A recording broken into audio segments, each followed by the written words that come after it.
Hello, everyone, and welcome back. Last time we talked about the big, complex why of cybercrime. Today, we are zooming in to the who. Every cybercrime is a story, and every story has a characters. In our digital drama, there are three main players who are always on stage. First, you have the attackers. These are the masterminds, the digital ghosts who write the code and pull the strings. We're going to dive into what makes them tick. Next, you have the victim. These are the targets that everyday people and the giant corporations who find themselves caught in the crosshairs. We'll explore what makes someone a target. And finally, you have the law enforcement. These are the digital detectives, the good guys trying to navigate the borderless world of crime to bring people to justice. Understand how these three groups think, act, and interact with each other is the key to understand the entire world of cybercrime. So let's start with the attackers. What gets them out of bed in the morning to wreak havoc online? To understand this, we need to know the difference between two key ideas: motivation and incentives. Think of it like this: an incentive is the carrot. Uh, it's it's that external reward somebody dangles in front of you, a paycheck, a bonus, a prize. It's the what's in it for me. The motivation, on the other hand, is the fire inside. Is that internal drive that comes from your own beliefs, feelings, or passions, curiosity, revenge, ideology, the sense of justice. It's the I am doing this because I believe in it. Every cyber criminal is driven by a unique mix of these two forces. Let's look at a few examples from the wild. First, organized crime. Think of a ransomware group like Revil or Conti. These aren't just a few hackers in a basement. They are full-blown international businesses. They have HR departments. They offer customer service to their victims, and they have affiliate programs. Their primary drive, a massive financial incentive. They are not in it for for a cause. They're in it for the millions of dollars in Bitcoin ransoms. Next, hacktivists. The most famous example is the group Anonymous.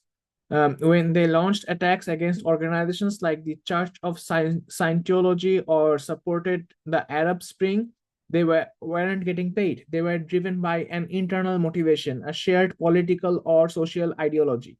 They saw themselves as digital freedom fighters. Then you have script kiddies or novices. This is often where people start. A great example is Michael Kalk, a Canadian teenager who's known as Mafia Boy in 2000. He launched a massive denial of service attack that took down the huge sites like Yahoo, CNN, and eBay. Was he trying to get rich? No, he was 15 years old. He was driven by the motivation of curiosity and the incentive of showing off to his friends online. He wanted bragging rights and status. Finally, nation state actors. These are the spies and soldiers of the digital age. Think of a group like APT-28, also known as Fancy Bear, linked to Russian intelligence. These hackers are the perfect mix. They get a government paycheck, a clear incentive, but they are also often driven by deep patriotic or ideological motivations. They see their work as serving their country.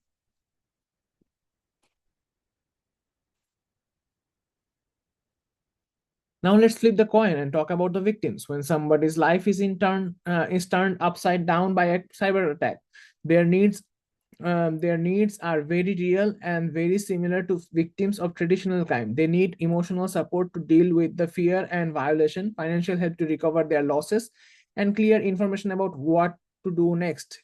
But here's the huge problem they face: they often aren't seen as real victims. They imagine someone losing their life savings in a romance scam.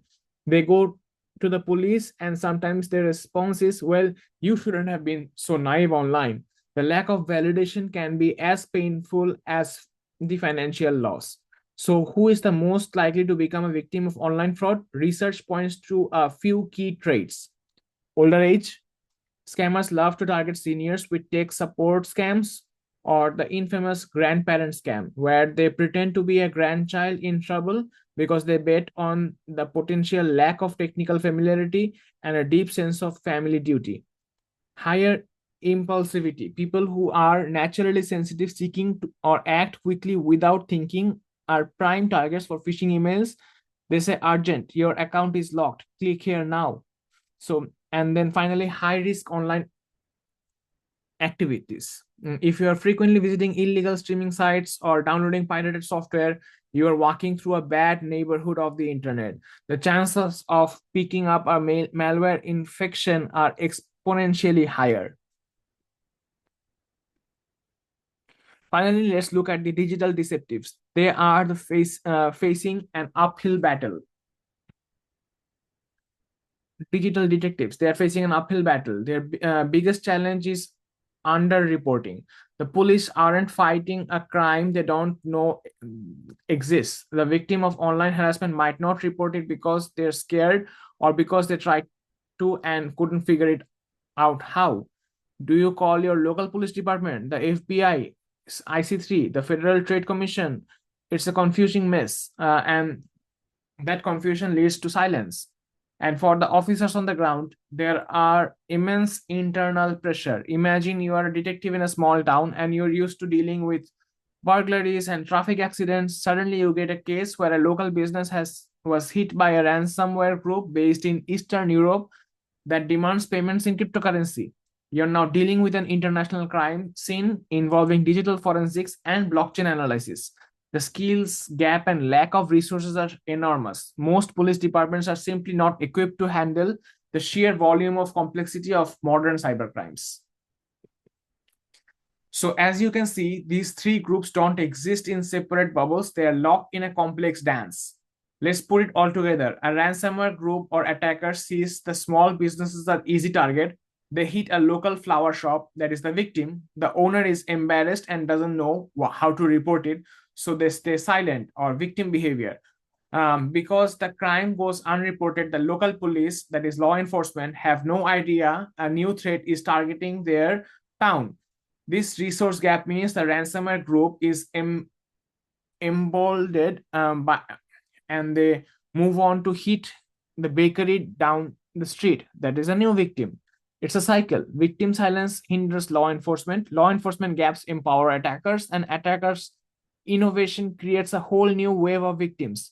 The big question for us is, how do we break this cycle? The answer lies in studying these three groups not as separate entities, but as part of one interconnected human system.